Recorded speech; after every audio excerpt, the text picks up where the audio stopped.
ক্রমশ আরো ভয়ঙ্কর রূপ নিচ্ছে পাকিস্তান ও আফগানিস্তানের সংঘাত। সীমান্ত উত্তেজনা এবার কার্যত পূর্ণ মাত্রার সামরিক সংঘর্ষের দিকে এগোচ্ছে বলে আশঙ্কা আন্তর্জাতিক মহলের। পাল্টা হামলা, ড্রোন আক্রমণ এবং যুদ্ধ বিমানের টহলে দুই দেশের পরিস্থিতি এখন চরম উত্তপ্ত।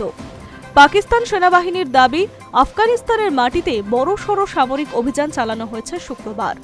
পাক সেনার মুখপাত্র আহমেদ শরীফ চৌধুরীর বক্তব্য অনুযায়ী আফগানিস্তানের মোট ২২টি স্থানে একযোগে হামলা চালানো হয়েছে।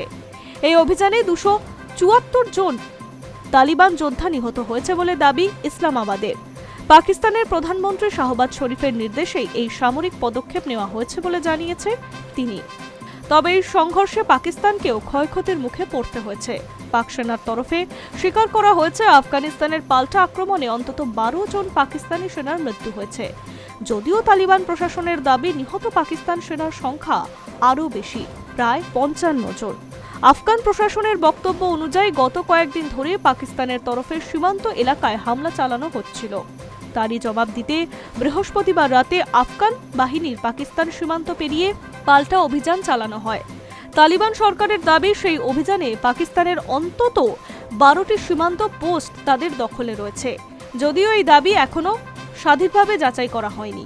পরিস্থিতি আরও জটিল হলে ড্রোন হামলার অভিযোগ ওঠে। পাকিস্তানের দাবি, আফগানিস্তানের দিক থেকে অ্যাবোটাবাদ এলাকায় ড্রোন হামলার চেষ্টা করা হচ্ছিল, তবে তা ব্যর্থ করে দেওয়া হয়েছে। অন্যদিকে তালিবানের মুখপাত্র জাবিউল্লাহ মুজাহিদ এর অভিযোগ, পাকিস্তান কাবুল, কান্দাহার এবং পাকতিয়া প্রদেশের বিমান হামলা চালানো হয়েছে, যার ফলে সাধারণ মানুষের মধ্যে আতঙ্ক ছড়িয়ে পড়েছে। পাকিস্তানের প্রতিরক্ষা মন্ত্রী খ্বাজা আসিফ স্পষ্ট ভাষা জানিয়েছে, ধৈর্যের সীমা শেষ, প্রয়োজনে সরকারি যুদ্ধের পথেই হাঁটতে হবে পাকিস্তানকে।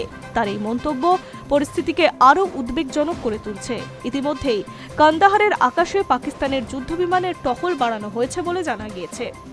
সবচেয়ে উদ্বেগজনক বিষয়, তালিবান প্রশাসন পাকিস্তানের বিরুদ্ধে তাদের তথাকথিত সুইসাইড স্কোয়াড সক্রিয় করার ইঙ্গিত দিয়েছে। ফলে সংঘাত যে আরও রক্তক্ষয়ী রূপ নিতে পারে তা নিয়ে আশঙ্কা বাড়ছে কূটনৈতিক মহলে। বিশেষজ্ঞদের মতে, দীর্ঘদিন ধরেই পাকিস্তান আফগান সীমান্তে জঙ্গি গঠন, টিটিপি, বিএলএ, দায়েশ এবং আল কায়েদাকে ঘিরে উত্তেজনা তৈরি হয়েছে। এবার সেই সংঘাত সরাসরি সামরিক সংঘর্ষে পরিণত হওয়ার কথা। যদিও দ্রুত কূটনৈতিক সমাধান না বেরোলে গোটা সংঘর্ষটা দক্ষিণ এশিয়ার নিরাপত্তার পরিস্থিতিকেই নড়বড়ে করে দিতে পারে। বর্তমানে দুই দেশ যুদ্ধংদেহী অবস্থানে। সীমান্তে সেনা মোতায়েন বাড়ছে, আকাশপথে নজরদারি বাড়ছে। ফলে প্রশ্ন উঠছে, এই সংঘাত কি সীমান্তেই থামবে, নাকি শুরু হতে চলেছে এক পূর্ণাঙ্গ যুদ্ধ? Hi news network.